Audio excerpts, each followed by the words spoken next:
Welcome back to the Commanders Declassified Podcast. The countdown to the end of the Rivera era is on. It is coming close.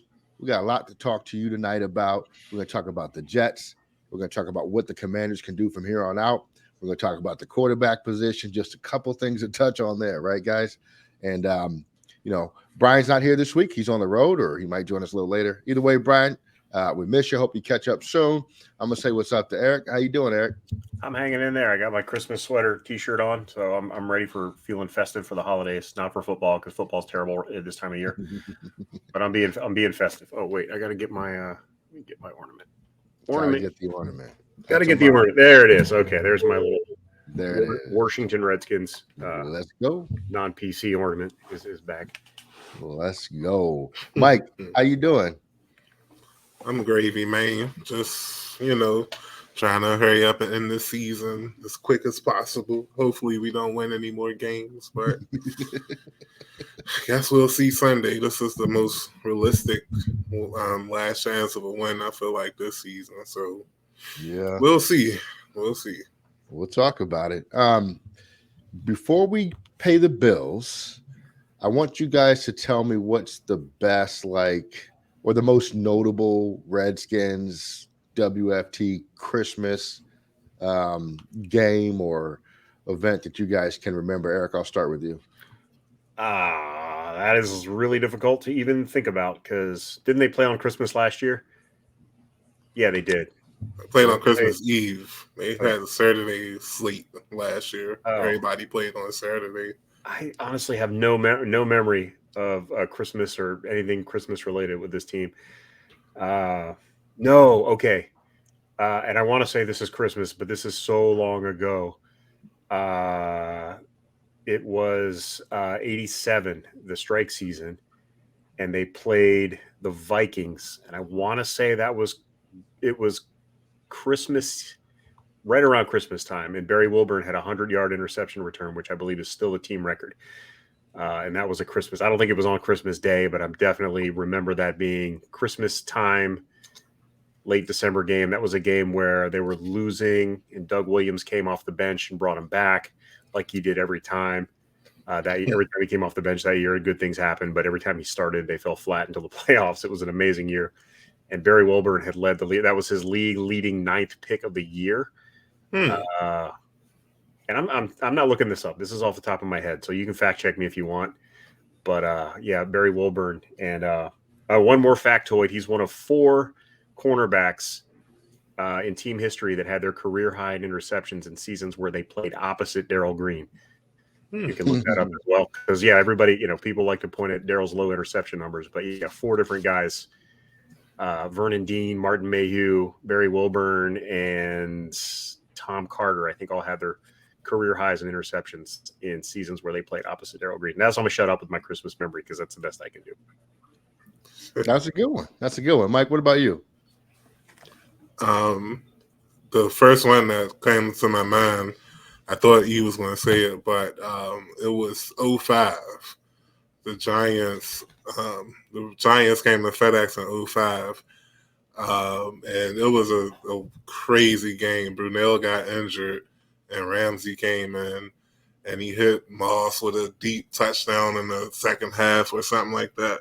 It was crazy. And the reason I remember it is because the Cowboys played the Panthers that same day, and both the Cowboys and Redskins game were on at the same time at my aunt's house. And both teams kind of had a blowout victory. So everybody was feeling good. It was Christmas Eve, and it was good vibes until the following week or maybe it was the previous week when Washington beat Dallas. That was the game Cooley had the 35-7. Yeah. I think it may have been the following. No, it couldn't have been. It was the week before. Yeah. Yeah. Because we played the Eagles the following week. Yeah, the Eagles was the last game of the year. That was the one Sean Taylor had the big fumble return for the score. Right. Yeah. But that was mine. That's the best Christmas memory I can think of. I was going to go with the 2005 December 18th game. It wasn't exactly Christmas, but that was the Cowboys blowout that we had. That's the largest margin of victory, or was, at that point in time in that rivalry, 35-7, and the Cowboys scored in the fourth quarter. It was already a pretty incredible season. You remember Joe Gibbs was back, Mark Brunell, 163 yards passing that game. Big whoop, That's right? crazy. 4 touchdowns. Four touchdowns. Clinton Portis had 112 yards rushing. We had Liddell Betts. He had 50 yards rushing and a touchdown. Santana Moss had 73 yards on 2 catches. Chris Cooley had 6 catches for 71 yards and 3 touchdowns. Man, that was – you know who our leading tackler was that game?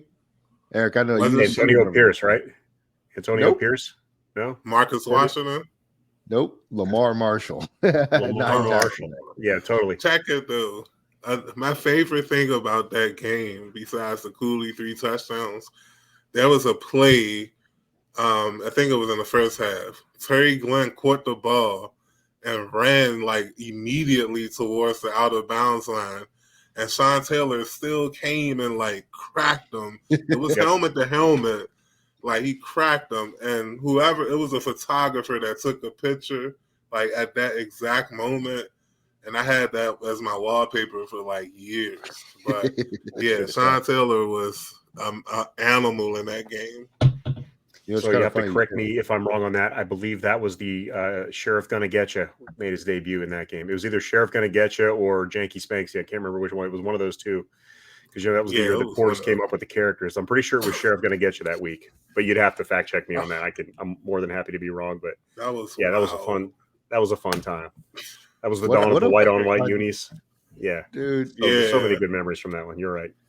What a fun season, man. That was awesome. Yeah, it really was. Dude. That, you know, in the game, and we'll go back to what we're supposed to talk about, but in the first game against the Cowboys was that Monday night game. Mm-hmm. With the comeback. And I was working in Springfield, Virginia at the time.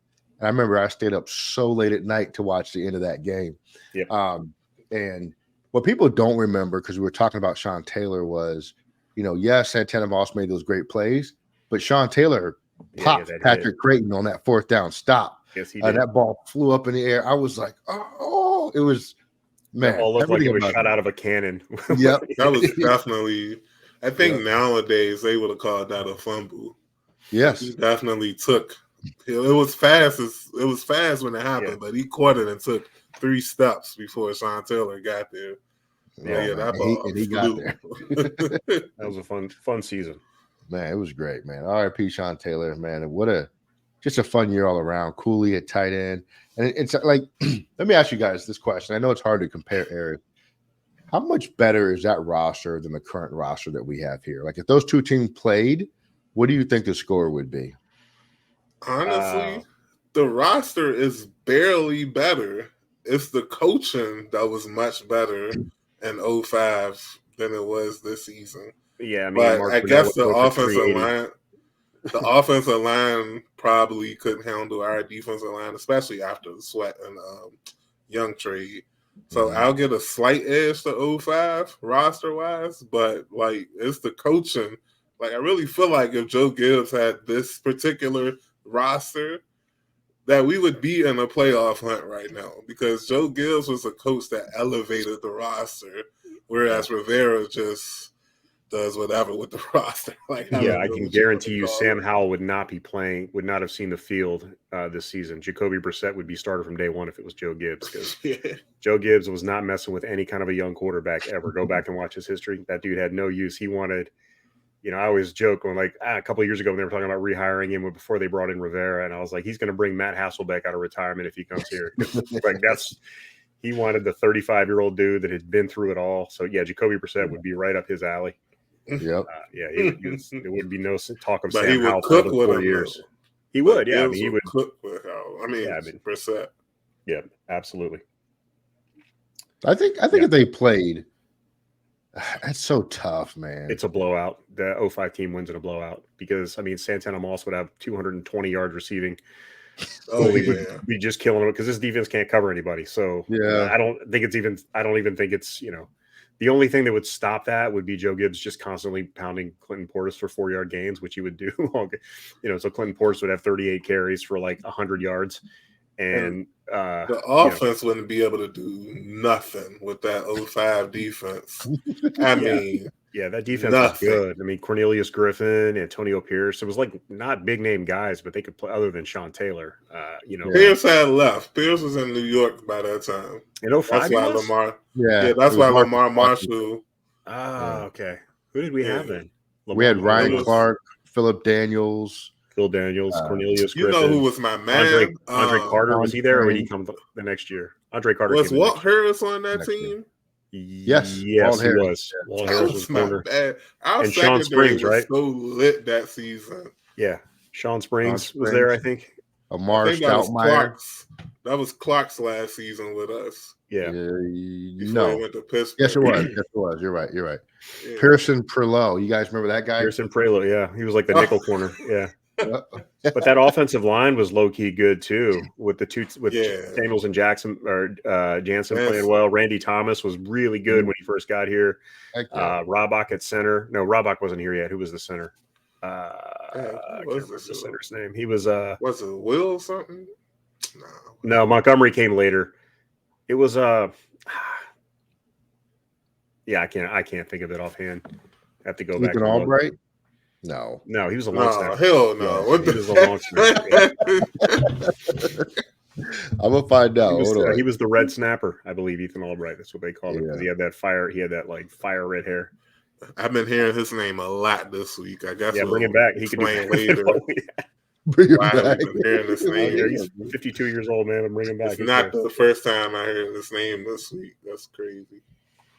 Yeah, I always like to say about. I mean, we're getting way out of control here, but like I always like to say with long snappers, I think I've told Ellie this a million times. It's like they don't matter until you don't have a good one.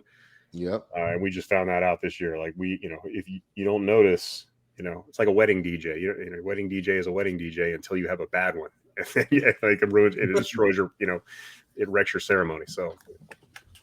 Yeah, it was Casey Robach was the center, by the way. Was it Robach? Okay, yep. Look at me. I'm very proud of myself. Who led the team in sacks that year? Philip Daniels. He had 8 sacks. Yeah. It was just a really well-coached team. Not a lot of big number. Oh my God, Santana Moss had 1,500 yards receiving. Yes, he did. I think that was the last 1,500 yard season. Yep, somebody in Washington. Team record, and Portis had he had 1,500 yards rushing, I think, right? Yeah, 1,516 yards rushing. Yeah, I guarantee no other wide receiver had more than like 400 yards. Because it was pretty much. Yeah, David Patton wasn't killing it, if that's what you're wondering. David Patton. Cooley had 700, though. Yeah, Cooley had a good season as a rookie, and it was his rookie year. No, it was his second year. I think I agree with you guys. I think that 05 team is like smoking this team's boots. Yeah, I mean, they just would dominate the game. It would probably wouldn't be a blowout score. 05 was I think that was Cooley's rookie season. I don't remember him in 04. Yeah, he came in the same year as Sean Taylor. So it was 04, I thought. Oh, he did? Oh, thought he came back. Yeah. I think it would be something like 28 to. It would be it would be boring. Like they would just down. It would be like what the Rams did for the first 50 minutes of this last week. It would just be they would just be stomping us, doing whatever they wanted, but not really stepping on our throat. Basically, would be what it would be. A nice butt whooping, a gentleman's butt whooping. Yeah, it would just be a classy. You'd feel good about yourself after you just got curb stomped, but it would be bad. Yeah. Good times, man. If we could only bring 05 back, but we can't. But what we can do is pay our bills. Eric, are you ready to pay the bills tonight? I know that theme music. I get excited every time I hear it. Look, NFL fans, it's time to unwrap nonstop football action this holiday season. Throw down on big matchups with DraftKings Sportsbook, an official sports betting partner of the NFL. This week, new customers can bet just $5 on the NFL and score $150 instantly in bonus bets. What's the line this week? What's the over/under? That's what I want to know. Is the over/under like 9 points this week? Combined for the Commanders and Jets, it's got to be because it's going to be terrible. Look, download the DraftKings Sportsbook app now with code CDP11, as in Commanders Declassified Podcast 11. New customers can bet $5 on NFL action to score $150 instantly in bonus bets only on DraftKings Sportsbook with code CDP11. The crown is yours. Gambling problem? Call 1-800-GAMBLER or visit www.draftkings.com www.1800gambler.net in New York. Call 877-8-HOPE-NY or text HOPE-NY 467-369. In Connecticut, help is available for gambling. Call 888-789-7777 or visit ccpg.org. Please play responsibly on behalf of Boot Hill Casino and Resort in Kansas. 21 plus. Age varies by jurisdiction. Void in Ontario. Sorry, Canada. Bonus bets expire 168 hours after issuance. See dkng.com/football for eligibility and deposit restrictions, terms, and responsible gaming resources. That's it, man. Y'all were bored checking your phones. Fell I was asleep on the gambling. job. You were placing bets. You were betting the under with 9 points this week. Using code CDP11. CDP11. All right. This week, we have the New York Jets.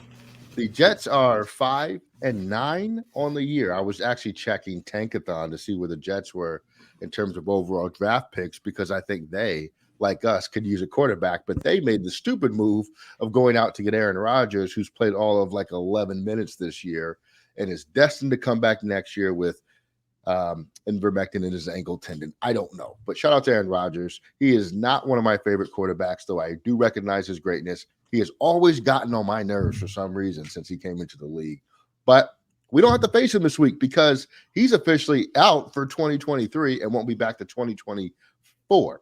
So this week, it could be some hodgepodge mix of Trevor Siemian and Zach Wilson, right, that we face with the New York Jets. Mike, I'm going to start with you. What concerns you about the Jets this week? Their defense. That's their bread and butter. Even if Rodgers did finish the season, they were going to lean on that defense with my man Quentin Williams. Can't forget about Sauce Gardner. They have like tons and tons of weapons on their defense. They're led by a defensive coach and Robert Saleh. Like, it's their problems the last few years hasn't been on defense. I think even now they're still, I think maybe even top 5. If not, they're definitely top 10, I believe, in total yards. Or maybe they failed the last few weeks. But like against this team, that defense has the potential to eat. I don't expect, rather it's Jacoby or Howell, to do anything with McLaurin this week. If Sauce Gardner's shadows McLaurin, but yeah, it's really nothing else to worry about offensively, but defensively, it's going to be a nightmare for this offense, regardless, again, who's at quarterback. Yeah, I think sometimes people look at the points the Jets have given up, and I'll give you some of these. They give up 16 to the Bills, 30 to the Cowboys, 15 to the Patriots, 23 to the Chiefs, 21 to the Broncos, 14 to the Eagles, 10 to the Giants, 27 to the Chargers, 16 to the Raiders, 32 to the Bills again, 34 to Miami, 13 to the Falcons, 6 to the Texans, 30 to the Dolphins. So people say, okay, well, they've given up some points. Well, they have. But you have to remember how bad their offense has been this year and how frequently the defense has to try to bail them out, right? The points they've given up to some of those really good offensive teams is very misleading. This defense is hyper effective. And I think against a muddling offense like ours, this defense for the Jets has the ability and the potential to really tee off on our offense this week and create a lot of turnovers. It's crazy. When you were listing the scores, I was kind of concerned. I was like, well, damn, are they ranked top 10 in yards? Maybe I'm mistaken. But even with, like you said, even with all the scores they've given up, they're still number 7, allowing a little less than 300 yards per game. So, yeah, and I was going to say, you're exactly right. The offense is the one that's stopping their defense from being as great as they truly can be. So, yeah, but this weekend against Washington, I don't think it matters. They're going to shut us down regardless if their offense does anything or not. Like he said, the over-under, if they did set it at 9, no one would be surprised. Bet the under. Yeah. Yeah. And you look at the teams that they've given up a lot of points against. The 30 plus points. I mean, it's the division opponents, Miami and Buffalo, which, division opponents know each other better than anybody. And then at Dallas, right? Like Dallas scores 1,000,000 points at home. They've done it all season. They've beaten everybody like that at home. It's when they go on the road that they have problems. So you can't read a lot into that. And as bad as their offense has been at times, the defense is something to worry about. Very, very good.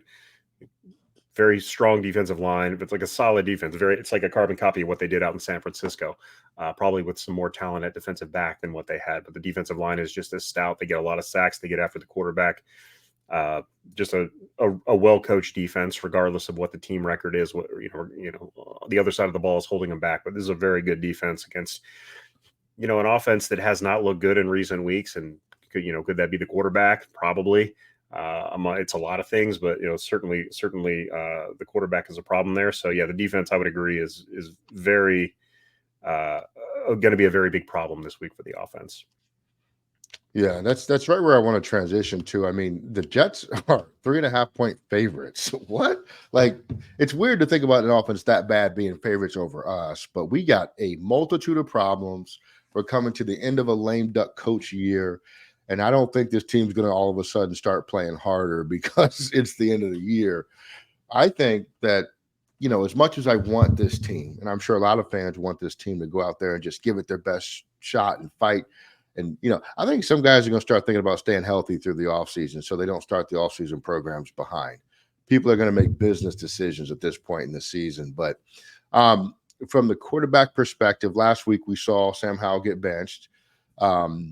Against the who did we play last week? Holy crap, the Rams. I got confused. I was thinking of Brissett. He played with the Colts. They both have blue jerseys. Whatever, doesn't matter. Did either of you disagree with the move to bench Howell during the game last week? Eric, I'll start with you. Nah, he was stinking it up. I mean, the offense was going nowhere, and you saw the immediate impact of bringing in Brissett at the end. It provided the spark that I think they were looking for. Howell has the last two games, particularly the Miami game. Really, I didn't watch enough of the Dallas game. Honestly, it was Thanksgiving and I was eating to say what he looked like. But the Miami game and the Rams game, especially, he really started looking like the hits are getting to him now. He's starting to look at the offensive line. He's not as productive as he was. And some of that has to do with like defenses adjusting. Like probably the throwing windows aren't as wide as they were when he was starting out. He is far less reliant on the scheme than he was early in the season. He's really he's very jumpy in the pocket now. And I really think that it seems like the season has started to take its toll. I hope he's not too damaged from this, but I could see why. I mean, he's taken 59 sacks on the year now, which is just ridiculous. A ridiculous number of sacks to take. It's a lot of hits, and he's, and that doesn't even count the hits, because some of the worst hits he's taken haven't been sacks. They've just been him getting, releasing the ball and getting drilled. And it's looked like he's struggling, and I would not be at all surprised to see him get pulled again this week if he's not playing well.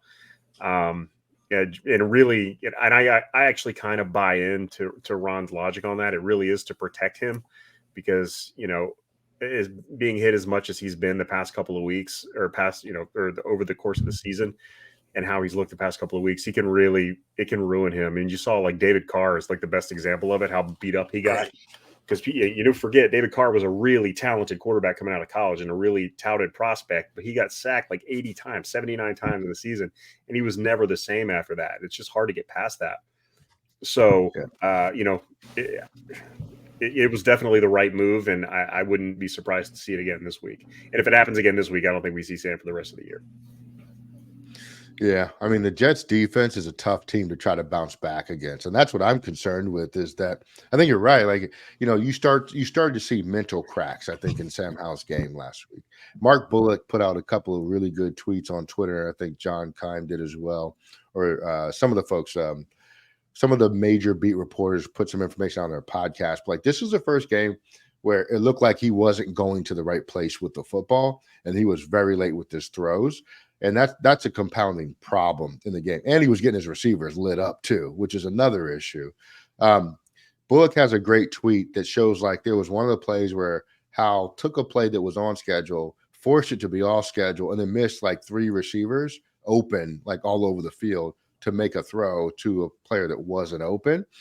You didn't see that a lot. And one of the things that we heard all through the offseason with Howell was he's going to the right places with the football, right? It may not, he's got to work on his pocket presence, et cetera, but he's going to the right places with the football. And against the Rams last week, that stopped being true. And so at that point, I don't know what choice the coaches really had. Mike, what were your thoughts when he got pulled? Yeah, like I understood the logic behind it. Kind of wish if they pulled him, that was a sign that they weren't going to start him the rest of the season. I just feel like going with the yo-yo, pulling him after the first half of every game was like, what's the point at this point? Like, just leave her set in if you're going to keep pulling him when he starts messing up. But I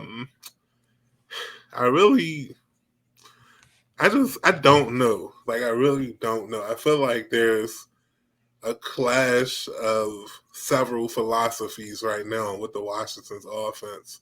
I think Howell is trying to play a different way. Bieniemy is coaching a different way, and the team is built differently than both of the ways that that Howell wants to play and Bieniemy wants to coach. So, like, it's hard for me to even not justify, but to even feel comfortable about saying anything one way or another when it comes to Howell, because you've seen so many flashes. You've seen the highest of highs, but you've seen the lowest of lows too. And it's like, well, which one is the real story? Are the last few weeks, is that the real Howell? Or October Howell when he was going toe-to-toe with Hurts and throwing dimes against the Falcons earlier in the game or whatever? Like, it's hard. It's really, really hard to justify which way you want to go with Howell. So, like, if they just want to keep yanking him, it's like, just sit him until next season, until the next coach comes. Yeah, I mean, the problem with pulling him and saying that you're protecting him is that you set a precedent that you have to continue to follow. And if the Jets are beating him up, you have to pull him out, right? And then the same thing, we played the 49ers and the Cowboys. I think those are our last couple of games. So I don't know how you get away from that. And he might have been telling the truth. I wish he would have said something else, though. Like, we just want to give the kid a mental break or something like that, as opposed to we want to, protect, because now it kind of forces your hand against a really good defense that does get to the quarterback and also turns the ball over quite a bit. Mike, you had mentioned that you want to sit him for next year. Look, I'm of the opinion that I think with Howell being benched, that's essentially the end of the Sam Howell long-term starter conversation, unless these last 3 games are immaculate. And then it becomes a conversation somewhat again. But I think the way that I kind of viewed this season was they're going to let him go to see if he can prove himself to continue to build. The last 3 to 4 games have been, hey, I was listening to JP Finley's podcast earlier today too, and they kind of said something similar to what I'm going to say now. The last month of the season has kind of been he's not the guy territory, whereas there was, like you said, October, and I think early November it was like, hey, we might have something here, right? And I think you sandwich that in between the first 2 games of the year, in particular the Denver game, the second game of the season was really good. You then had that Buffalo game, which was a disaster. I think you had a couple of games in there which were stronger, and then you started to build some momentum. But I think the last month of the year it's been really iffy, and now he got pulled. So I don't know how a new regime comes in and says, hey, let's figure out something with this guy personally. But Eric, what about you, man? Do you think this is the end of the road for Sam Howell as a long-term starter here? It's too early to tell for me. Like, we just have to find out what the new regime thinks when they come in. He's put a lot of good stuff on tape, and I think what you've seen this year is a quarterback with promise who didn't have the support that he needed. I mean, he had a quarterback he has an offensive coordinator who may or may not be head coach material, but he certainly calls plays like he has Patrick Mahomes back there. I look out in San Francisco and all the MVP talk around Brock Purdy is warranted. Like, he's a very good quarterback, but like, do you think he would be performing like that if in this system with this team around him? with this offensive line, because we saw what he looked like when Trent Williams got hurt, right? Like it was Or not the Christian same. McCaffrey. Yeah, it was a lot harder to be a great quarterback when you didn't have all that around. And I'm not taking anything away from Purdy, because I think he is as advertised. I think Purdy's fantastic. It's just he's a good quarterback in a great situation, whereas Sam Howell, is a good quarterback in a not so great situation. And I just hope that they haven't damaged him too much. So I'm not ready to pull the plug. I think a new staff is I really feel like there's a lot of people already doing their homework on Sam Howell right now. So when they can hit the ground running when they come in, whomever it is, they're going to look at the entire year. They're going to look at all the practice tape, because that's the other thing is they've got footage. They've got all that stuff. They're going to look at every snap, every second this guy's done since he got here, and they'll make the evaluation as to whether they need to move forward, if they need to pick quarterback at 4 or 5 or wherever they pick, or if they need to, go left tackle or what they need to do. So I'm not sold on either way, whether it's Sam Howell. I'm going to go ahead and just trust whoever comes in to make the right decision for the team, because they have way more data than I do.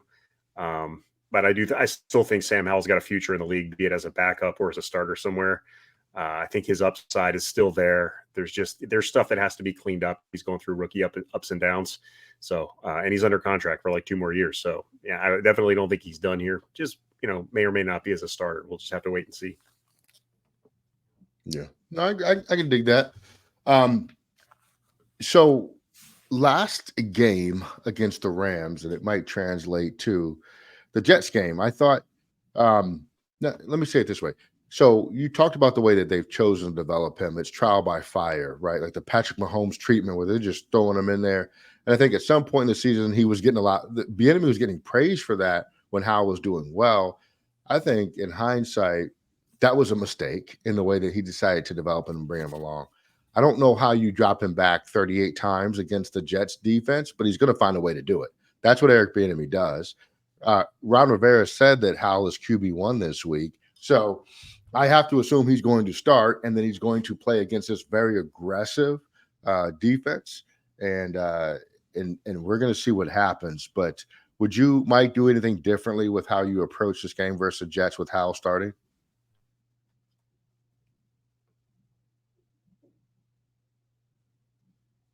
What about you, Eric? I mean, I would do the same thing I wanted to do all season, right? I would try to run the ball more. It's going to be hard against this defensive front, but I mean, I just don't see why you don't have 25 carries for your running back. You may not have Robinson there as RB1, but between Gibson, Rodriguez, and Williams, you can still get a lot of touches. And I would lean on that, even if it's not super productive. It's helpful to the quarterback that doesn't have to drop back and take hits every game, especially one that's been struggling with getting hit so much. So, I mean, I would run the ball. I don't think Eric Bieniemy is going to do that. It's just not his DNA as a play caller. He's just going to keep throwing the ball. But that's what I would do. Would you, Mike? What did you think about Chris Rodriguez last game? He got a lot of carries later on after the Gibson missed block. What did you think about Rodriguez? He was a running back. No, but seriously, that's the best compliment I could probably give him. He ran hard. Like, he actually looked like modern NFL running back, whereas I feel like Gibson doesn't run the ball like a traditional running back, and we know he's not. Like, it's only his 4th year as a running back, period. Like, I understand that, but with Rodriguez, I really feel like he's one of those running backs where you give him more carries and he's going to perform more. I feel like maybe the team outthought themselves by not using him as much as they should have used him this season. Like you were saying, Bieniemy definitely should have ran the ball more. I was looking at the passing attempts. Sam Howell is number 1. No other QB has over 500 passing attempts other than he and Mahomes. I don't think that's a coincidence. But like everyone said, like it's no reason that you should have not used Chris Rodriguez more this season. Him and Brian Robinson should have had many, many more rushing attempts. And I feel like like I said, like you use him more, he will perform well. You started to see that in the Rams game. Like the more carries he got, the more bounce he had in his step, more wiggle in his step. But for some reason, the enemy just started really, really getting pass happy against Aaron Donald with a second-year quarterback with a suspect offensive line in week 15 for some reason. Like, I don't get it, but it is what it is. Rodriguez, there's something weird about this running game because every time you look at the stats, our running backs average Like it 3.5 doesn't yards a exist. carry. Yeah, right. Rodriguez had 10 carries for 35 yards, 3.5 yards a carry. And I like to call Brian Robinson Mr. 3.5 yards a carry, but I think it might have a lot to do with this offense. And I think guys like Rodriguez, you called it out very well. He's a guy that needs carry after carry to really get going, right? Some of the old school type of runners that just feed off volume rather than like disparate carries here and there sprinkled in, So I liked what I saw. I wasn't overly impressed. Like I said, the average isn't there. I was excited to see Gibson get carries early, but once Rodriguez came in the game, that was really basically the end of it. Gibson himself only averaged 3.8 yards a carry himself, so we weren't really productive on the ground. But the Rams have a relatively good defensive line. All right, what are you looking for from this game against the Jets, Eric? Nobody getting hurt. I'm in like preseason mode. I just don't want anybody to suffer a season or career-ending injury this week. I'd like to see Terry McLaurin get 1,000 yards this season. He's at 835 right now. He's got 3 games left against 3 very good defenses. Yeah. Before this week, before Jacoby Brissett really came in this week, I wasn't confident that he was going to hit 1,000 this year. He had 141 last game. So I think it's still doable. He basically needs to average, 55 yards a game for the last 3. So hopefully we can get him there, get him over 1,000 for the 4th straight year. Outside of that, I really don't care. Maybe get Chris Rodriguez the ball a little bit more. Maybe get our guy Jay Will the ball. Was it you that sent me that tweet that had him running wide open on a wheel route? Okay, I'm gonna forgive Sam on that one though, because are you really gonna? I mean, you're throwing to Terry McLaurin versus a guy. I mean, even if he's wide open, you haven't played with him at all this year, and he's like in his first game active. So I'll forgive Sam for looking at Terry for that one. But yeah, get our guy Jay Will some carries. Run the ball, man. That's just what I want to see. Throw it to Terry McLaurin and run the ball. That's what I want out of this team. This is like this offense versus. Our defense versus the Jets offense is going to be like interesting to watch in a car accident sort of way, because it's like how they're both awful. So, and best case scenario for the Jets is Zach Wilson plays, which really, that's but he is. He was offensive player of the week a couple of weeks ago. He could very well do that again, because Garrett Wilson's going to be streaking through the secondary at least once this week. And there's going to be, a 65-yard touchdown in there. It's there to be had. It is every week. But yeah, it's going to be interesting to see how that offense and our defense stack up against each other, see who really is more awfuler. So I guess that'll be kind of interesting to watch in a twisted sort of way. What's interesting, man? Jahan Dotson only has 470 yards on the year.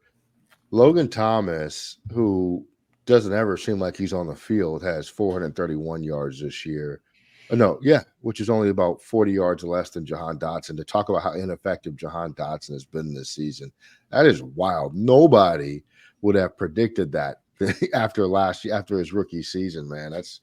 I was thinking he was going to be like a 65-70 catch guy this year, but you have to catch the ball to be a 65-70 catch guy. He just hasn't done that. I wouldn't. Yeah.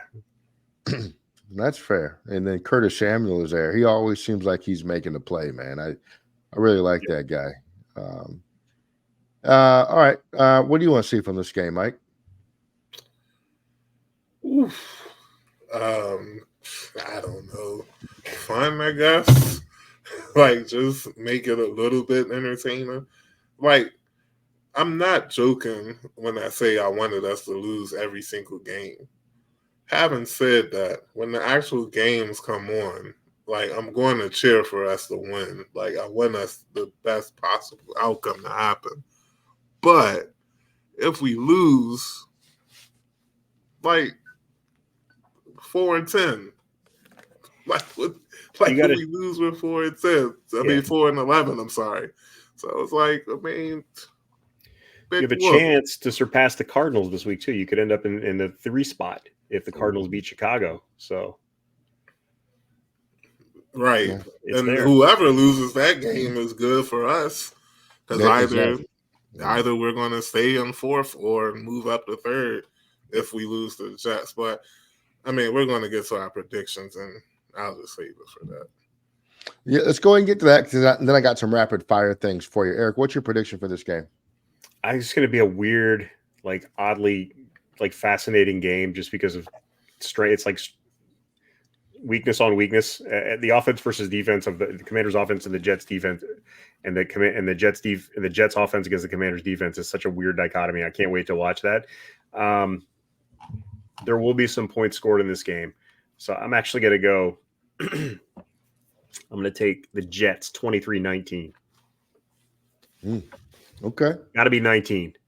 We got Scott Turner 2.0 over there calling plays. That's right. Mike, what's your score prediction? Somehow Washington pulls off the upset, I guess. Howell has a decent game. He still throws about 2 interceptions, but he makes a couple of plays with his legs that benefits Washington. And the Jets offense, they're not as good as Miami and Los Angeles. So I don't expect them to score too much versus Washington on Christmas Eve. So give me Washington, man, like 17-13. This is the defense that Tommy DeVito carved up, though. So. Tommy Cutlets. Yeah, but I will admit, as basic and vanilla and honestly trash as the secondary has looked since these last 2 games, or was it 3 games? These last 3 games with Rivera, they've been okay. I guess they only gave up 1 big pass and play per game instead of 3. So I'm not expecting Trevor Siemian to be Dak, Tua, or my man Stafford. But like I said, they're going to get something. So 13-17 Washington, and we fall to the 6th spot in the draft. I think you forget about Garrett Wilson and Bryce. What's their running back's name? Bryce. Breece Hall. Yeah, those guys. I'm definitely starting them in my FanDuel. You should start. Yeah, like listen. Anything going against Commanders defense, you start. I had Cup, Kyron Williams, the backup tight end, and I think that was it versus Washington last week. And everybody did exactly what I needed them to do. Even the backup tight end, I only needed like 3 points from him, and he still. I mean, he got 1.4, but it was a needed 1.4. It was good enough. I'm going to say the Commanders. Oh, I don't know. This is a tough one. I'm going to say it's 22-21. Either way, I don't know who to pick right now. I might they'll tie. It'll be a 0-0 tie. It might. It might be. It might be. Commanders D ain't pitching a shutout. I promise you that. You want to talk about an awful Christmas present? Yeah. A 0-0 tie. Ooh. Yep. All you fantasy football fans out there, Eric and I play each other in the fantasy semifinals this week. We do, yeah. So, yeah. We both won last week. I need another 50 points from James Cook this week. We can make that happen. $1,100 on the line for our fantasy champion in our league. Second place gets $300 and third place gets $100. We'll see how it goes. All right. Rapid fire questions for you guys. I'm gonna start with you, Eric. Let's see. Give me agree or disagree and give me why, right? Or buy or sell, tell me why. Jacoby Brissett proved that Eric Bieniemy's offense can work in Washington. Buy or sell? It can work for a quarterback that takes over at the end of the game against a prevent defense without Aaron Donald. Yes, I'll buy that. Okay. I mean, it's.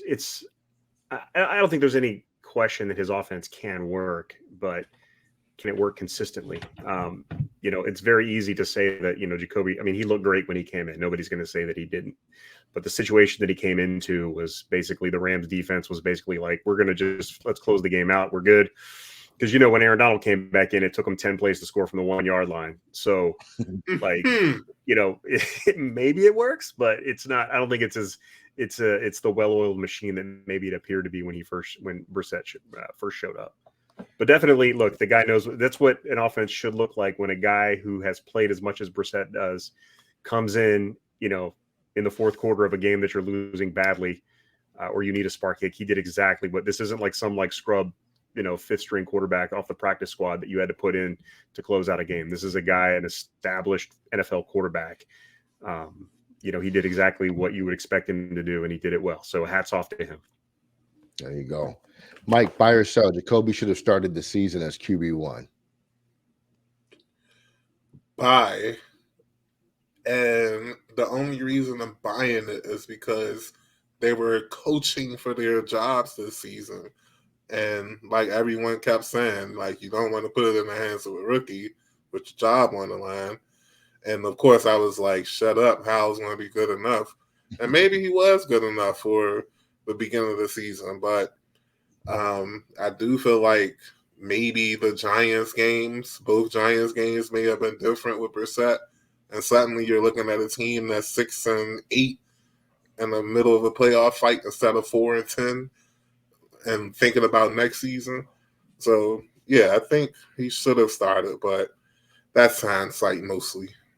Worst case scenario if he had started this year. Eric, Dotson's sophomore slump is a good indication that he's a bust, buy or sell. I'm going to sell that. He's had a down year. I can't make excuses for him this year. Like he's had too many drops. But it's just hard to say without knowing like what they're trying to do. Is it possible that, Howell has missed him at times, but when he's gone to him, he hasn't caught it. But I feel like maybe he's one of those guys that because he's not used to being the focal point of the offense or as getting the usage, as little usage as he's been getting, that he's not mentally there. So I think there's still a lot there to work with. He didn't suddenly just turn into a crappy football player. I think there's some psychological things maybe that are going on there that he just needs to work through. And a different coaching staff, a different offense, a different court. Like who knows? I don't think he's a bust just yet. I'm not willing to write him off. I think he needs to come back and have a strong season. But I think there's probably a lot of external factors that will help him be a better player than he was this year. I can dig it. Mike, Cam Curl, should get an extension this offseason based on his play this year. Buy or sell? Yeah, like that's been my guy since his rookie season. I get that he doesn't make the impactful plays like forced fumbles, interceptions, tackle for loss, yada, yada. But considering his position and considering the problems of the team, he isn't the problem. He's mostly in the box. And that's where the team usually succeeds in when a play comes his way. He usually makes the play. I know everybody wanted to get on him for the bomb that Cup caught on Sunday. And I'm like, do y'all really think Curl would let Cup run right past him if it was his job? We talking about the same dude that strapped McCaffrey up one-on-one in his rookie season. Like, I doubt he wouldn't have the wherewithal, like, oh, shoot, I'm responsible for the area cups, and let me make sure that I don't let him get behind me. Obviously, somebody was supposed to cover Cup behind him because Cup was so free. And I hope next season when they bring in an actual secondaries coach and a defensive coordinator that can actually coach in 2020s, that Curl will play better as a player. But as far as letting them test free agency, sign him as soon as you can, to be honest with you. One more for each of you. Buy or sell, Mike, Jamin Davis and Fuller have played their last snaps, or will at the end of the season have played their last snaps for Washington. Buy or sell? I'm a sell on Jamin Davis, just like Fuller. Just like Cam Curl. I believe he will play better in another defensive scheme with better defensive coaches. Fuller, I just feel like he might go ring chasing again. He may go to a team that's hey, you might even see him in San Fran next season. Like, I feel like that's where he's hitting right now. He made his money. He had a ring. He probably go for another ring. So yeah, Davis selling. He'll be back. Fuller, I'm buying that he won't be back. All right. Davis is still under contract. He's got another year left. It's just they got to pick up his option this year, so he should be back. Yep. Who, Fuller? Davis. No, Davis. Yeah, Davis, I'm sure he'll be back. But for Fuller being I think Fuller's an impending free agent. Yeah, I think Fuller is. Davis is it's a lot of free agents coming up. Like, Yeah. there's a lot of people that won't be here next season. Good. A whole lot of them. Eric, finish us out, man. Emanuel Forbes, we are ready to apply the bust label. Buy or sell? Selling like a mug. You know, I've been on the Forbes bandwagon since last January. Yep. And I'm not jumping off of it right now. Nobody has looked good in the secondary. So I don't know how you would expect a rookie to be that good, you know. And we were kind of in the chat earlier today talking about should have taken Gonzalez. I agree. Like, if look, we were on here live during the draft and all of us were shocked that we didn't take. I would have taken Gonzalez over Emanuel Forbes. I thought it was too early for Forbes to go, but I was all in on Forbes as like a high second rounder.